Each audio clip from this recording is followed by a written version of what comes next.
Class 3rd, this is the reading and understanding of your extra reading of English A, and the name of the topic is School Days.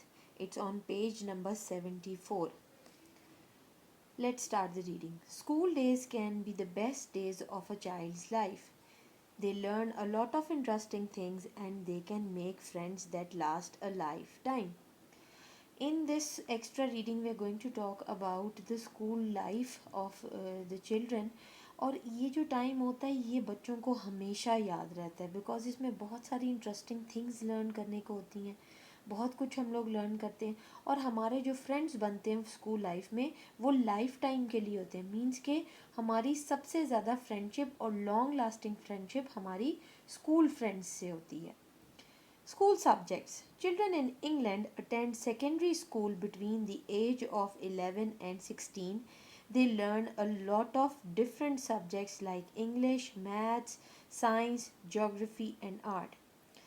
Previously हमने जो अपनी extra readings की थी उसमें हमने पढ़ा था कि 11 जो हमारे होते हैं प्राइमरी स्कूल के बच्चे वो 11 ईयर्स से पहले की जो एजुकेशन होती है वो लेते हैं. फिर जब उनकी 11 ईयर्स की एज हो जाती है तो उनका सेकेंडरी स्कूल स्टार्ट हो जाता है जो कि उनकी एज 16 तक जाती है. और इस टाइम में वो लोग डिफरेंट सब्जेक्ट्स लर्न करते हैं जिसमें इंग्लिश है, मैथ्स है, साइंस है, geography, art and the religion. From the ages of 14 to 16, all pupils study for their GCSEs. और फिर जब 14 ईयर्स के होते हैं तो उससे आगे उनकी स्टडीज़ किसकी शुरू हो जाती हैं, GCSEs वाली, जिसमें उनको डिग्री मिलनी होती है. और ये उनकी क्लास 10th जो होती है उस तक होता है जिसको हम O levels भी कहते हैं. And that is till the age of 16. These are qualifications that pupils can use to get a job or to go on to further studies. और ये टाइम होता है बच्चे को क्वालिफाई करने का, वो एक डिग्री ले लेता है.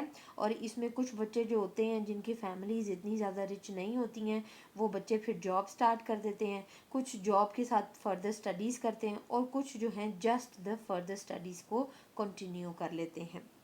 School life. Most schools in England have a school uniform. The uniform usually has the school's colors. Mostly जो इंग्लैंड में स्कूल्स हैं वहाँ पर यूनिफॉर्म पहना जाता है और स्कूल का कोई एक पर्टिकुलर कलर होता है जिसका ये यूनिफॉर्म का कलर दिया जाता है. Children go to school during the week and have up to 8 lessons a day. 5 days a week बच्चे स्कूल जाते हैं और एक दिन में उनकी 8 लेसन्स होते हैं. मीन्स 8 क्लासेस होती हैं, 8 पीरियड्स होते हैं. और ये जितनी भी डिटेल है ये मोस्टली ब्रिटिश स्कूल जो हैं इंग्लैंड में जो स्कूल हैं उनकी बात हो रही है.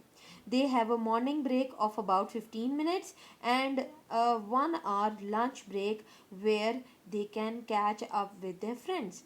सुबह में एक 15 मिनट्स की ब्रेक होती है और उसके बाद फिर 1 hour की लंच ब्रेक होती है जिसमें वो अपना लंच भी करते हैं और अपने फ्रेंड्स के साथ जो है वो इकट्ठे बैठ के टाइम स्पेंड करते हैं. Some peoples eat lunch in the school canteen but many bring a packed lunch.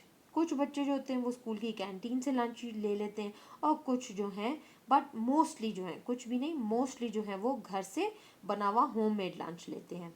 After school activities. The day doesn't always end at 3:30 p.m. A lot of pupils do after school activities. और फिर England में mostly जो बच्चे हैं उनका school day जो है वो 3:30 पे ही फिनिश नहीं होता. उसके बाद भी उन्होंने बहुत सारी जो हैं आफ्टर स्कूल एक्टिविटीज़ रखी होती हैं. Some are members of their school football और hockey teams and compete with other schools in their area. कुछ बच्चे जो हैं वो स्कूल की फुटबॉल या हॉकी टीम को ज्वाइन कर लेते हैं और फिर उनके जो एरिया के डिफरेंट स्कूल्स होते हैं उनके साथ कॉम्पिटिशन्स होते हैं, मैचेस होते हैं. Other pupils are in the school choir or play an instrument in the orchestra and perform in musical events during the school year. और कुछ बच्चे जो हैं वो स्कूल क्वायर का मेंबर बन जाते हैं. क्वायर होता है जी अ ग्रुप ऑफ सिंगर्स या एक्टर्स इसमें हो सकते हैं जो कि लाइव एक्टिंग करते हैं या सिंगिंग करते हैं, परफॉर्मेंसेस देते हैं on the stage.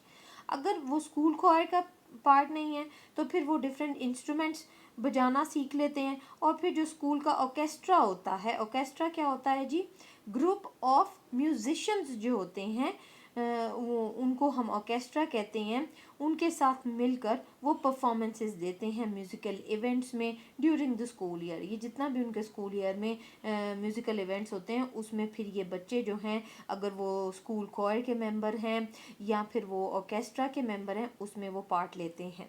There are other clubs that peoples can join. इसके अलावा भी और बहुत सारे क्लब्स हैं, such as the art, drama और कंप्यूटर क्लब है, to give them the complete learning experience. और इससे क्या है, इससे उनको सिर्फ बुक्स की लर्निंग नहीं होती है, बुक्स से इंफॉर्मेशन नहीं वो सिर्फ ले रहे होते हैं, उनको एक कंप्लीट लर्निंग मिल रही होती है।